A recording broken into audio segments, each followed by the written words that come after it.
ആർക്കെങ്കിലും സംശയം വരുവോടാ?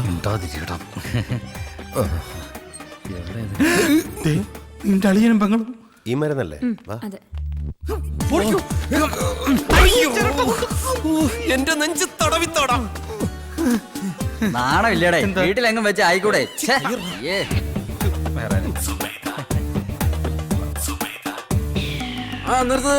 തിരിക്കേ മമ്മൂട്ടിക്ക ഗോപാലകൃഷ്ണ അവിടെയല്ലേ? കിഡ്നിക്കല്ല ഇങ്ങോട്ട് വരാൻ. വാ, കിഡ്നിക്കല്ല അന്ന് വാ. അല്ലാ, ഗോപാലകൃഷ്ണ ഇങ്ങോട്ട്. അയ്യോ, മമ്മൂട്ടിക്കല്ലേ ഇത്?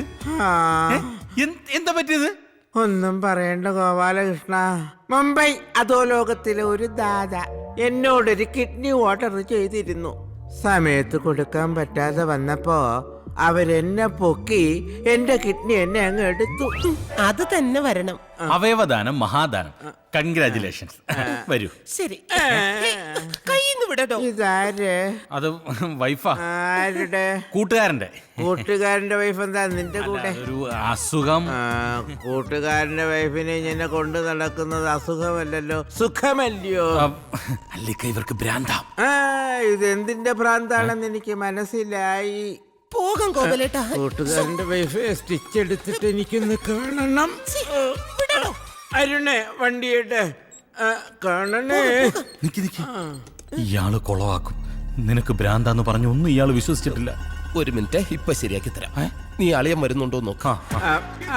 കാണണമെന്ന് പറഞ്ഞിട്ട് ഇത്ര പെട്ടെന്ന് കാണാൻ വന്നോ?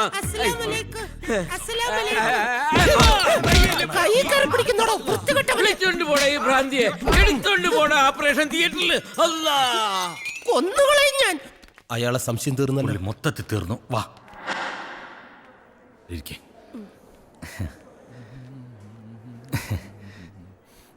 കാല് തോത്തിട്ട്. സോറി, ഈ ഡോക്ടർക്ക് ഇനി സംശയം വല്ലതും തോന്നുന്നു. നീ ഒന്നും മിണ്ടാതിരുന്നേ. എനിക്ക് വല്ലാതെ പേടിയാകുന്നു. നല്ല കയ്യായത് കൊണ്ട് അയാളോട് പറഞ്ഞൊരു സീൻ ഉണ്ടാക്കണ്ട. സോറി. എടാ, ഇവിടെ ഇരുന്ന ഇവൻ എന്നെ പീഡിപ്പിക്കും. സുബൈദ ഇങ്ങോട്ട് മാറിയിരുന്നോളൂ. ശരി ഗോപാലകൃഷ്ണ. സുബേദ ഗോപാലകൃഷ്ണൻ. നല്ല കൈയാടാ. വേണോ? വേണ്ട. ശവം.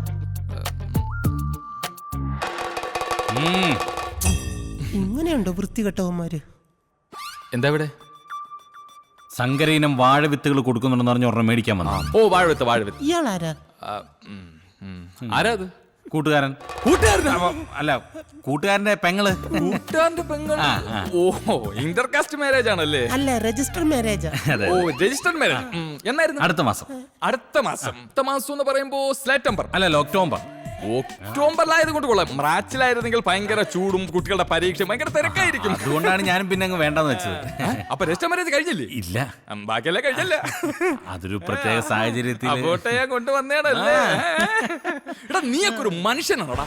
സ്വന്തം കൂട്ടുകാരുടെ പെങ്ങളെ ചതിച്ചിട്ട് വന്നിരിക്കുന്നു. നിന്നെയൊക്കെ എങ്ങനെ ഒരു കുടുംബത്തിൽ കയറ്റുന്നത്? നീയൊക്കെ ഒരു മനുഷ്യനാണോടാ? ഭ്രൂണഹത്യ തെറ്റാണെന്ന കാര്യം നിനക്ക് അറിയില്ലടാ.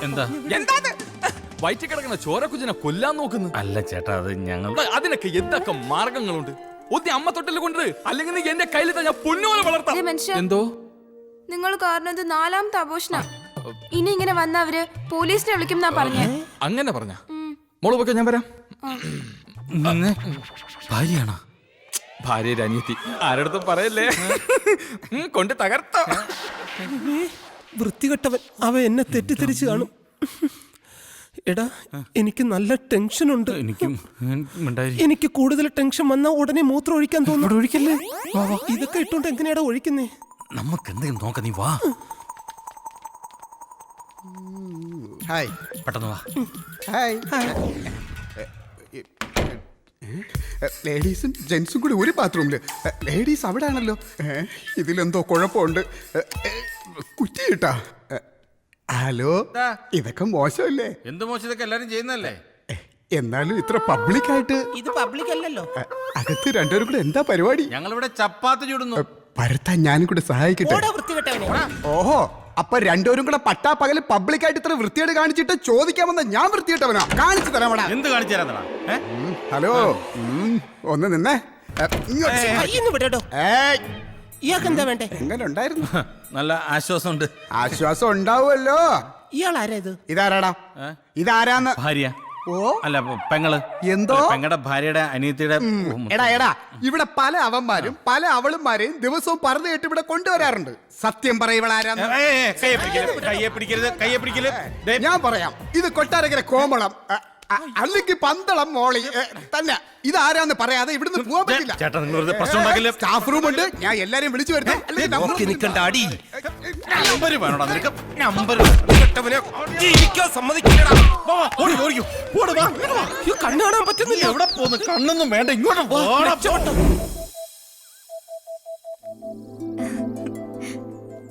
ബാംഗ്ലൂര് വലിയ ജോലി തിരക്കാന്നൊക്കെ പറഞ്ഞിട്ട് കള്ള കുടിക്കും തീറ്റയ്ക്കും യാതൊരു കുറവും ഇല്ലല്ലേ? എന്നാര് പറഞ്ഞു? വയറ് കണ്ടാൽ അറിയില്ലേ? അത് കുടിച്ചിട്ടൊന്നുമല്ല. അല്ല, ഇത് ഏത് കമ്പനിയാ?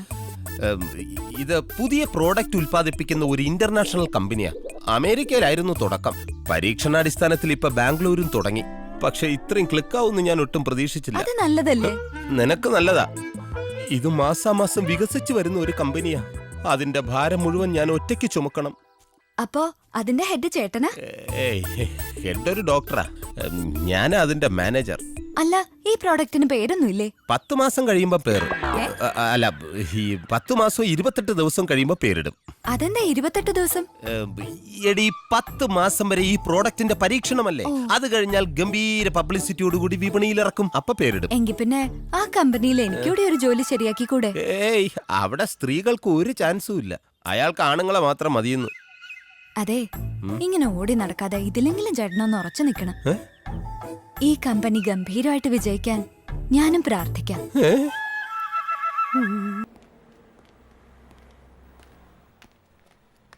അതെ, ആ പച്ച ഷർട്ട് എനിക്ക് വേണം കേട്ടോ. ഡോക്ടർ അല്ലേ അത്? അയാൾ നമ്മളെ തപ്പി ഇറങ്ങിയതാ. നീ വാ. ഓടിക്കോ. ഏയ് സുധി, ഒന്ന് നിക്ക്. ഇയാൾക്ക് വേറെ ഒരു പണിയില്ലേ.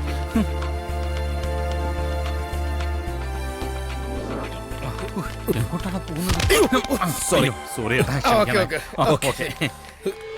നമുക്ക് അങ്ങോട്ടല്ലേ പോണ്ടത്? പരാജയം തനിക്ക്. അതെ, നിങ്ങൾക്ക് വഴി തെറ്റി. അങ്ങോട്ടാ പോകേണ്ടത്.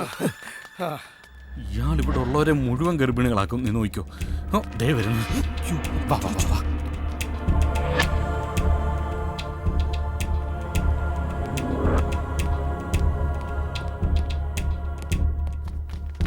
അയാളുടെ കണ്ണിപ്പെടാതെ നമുക്ക് രക്ഷപ്പെടണം. ഞങ്ങൾ കുറച്ച് ഡ്രസ് എടുക്കാൻ വേണ്ടി പോന്നതാ. മുകളില്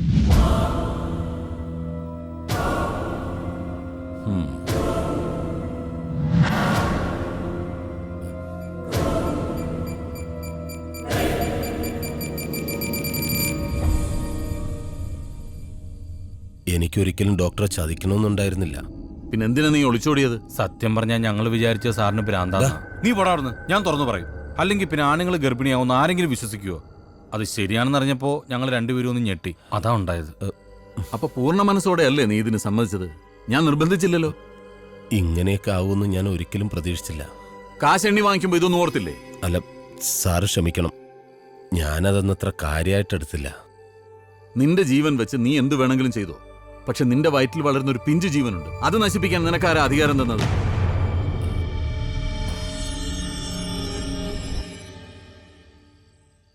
ഇത്രയും ക്രൂരത ഞാൻ നിന്നിൽ നിന്നും പ്രതീക്ഷിച്ചില്ല സുധി. എന്റെ അറിവില്ലായ്മ കൊണ്ട് പറ്റിപ്പോയതാ. സാറിനോട് ക്ഷമിക്കണം. അറിവില്ലായ്മ? ചരിത്രത്തിൽ ആദ്യമായി ഗർഭം ധരിച്ചൊരു പുരുഷനാണ് നീ.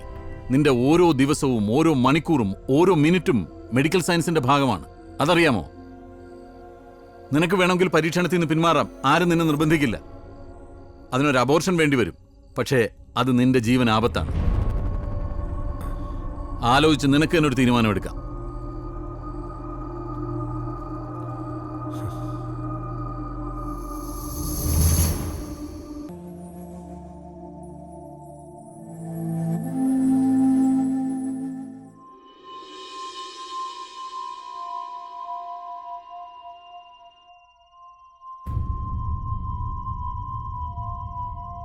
സാർ,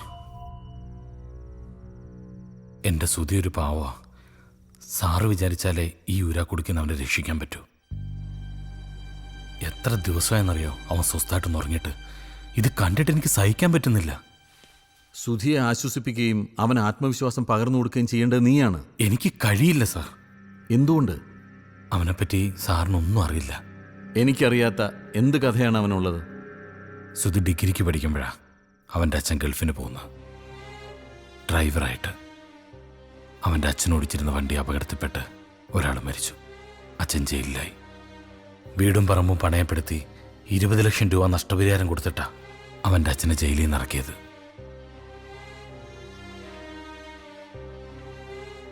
തിരിച്ച് നാട്ടിലെത്തിയപ്പോഴേക്കും അവൻ്റെ അച്ഛൻ ആകെ തകർന്നു പോയിരുന്നു.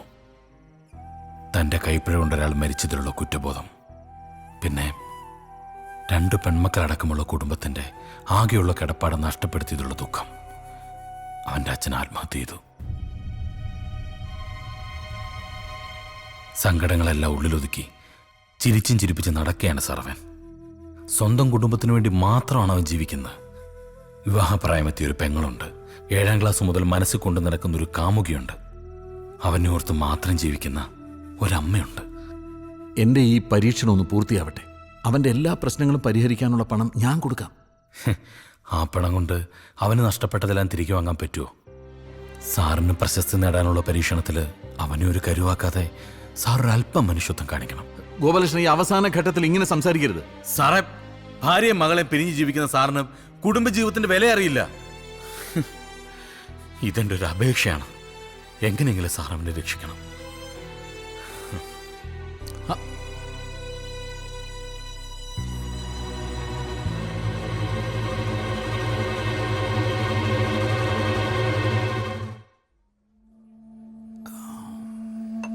റോയ് ഇത്ര അപ്സെറ്റ് ആയിട്ട് ഞാൻ ഇതുവരെ കണ്ടിട്ടില്ലല്ലോ. യെസ് ഡോക്ടർ, ഞാൻ എൻ്റെ ലക്ഷ്യത്തിൻ്റെ വിജയം അത് മാത്രമേ കണ്ടിരുന്നുള്ളൂ. അതിനെന്താ, ഡോക്ടർ റോയ് ഇപ്പൊ വിജയിക്കാൻ പോവല്ലേ? എനിക്ക് വിജയിക്കണ്ടേ ഡോക്ടർ മഹേഷ്? ഏയ്, എന്താ ഈ പറയുന്നത്? ഒരു പാവപ്പെട്ട ചെറുപ്പക്കാരൻ്റെ ജീവിതം അവതാളത്തിലാക്കിക്കൊണ്ട് എനിക്കങ്ങനെ വിജയിക്കണ്ട. സുധീന്ദ്രൻ എനിക്കിപ്പോൾ എൻ്റെ സഹോദരനെ പോലെയാണ്. അവൻ്റെ ഭാവിയെ മുൻനിർത്തിക്കൊണ്ട് തന്നെ ഞാൻ ഈ പരീക്ഷണത്തിൽ നിന്ന് പിന്മാറുക. What nonsense you are talking.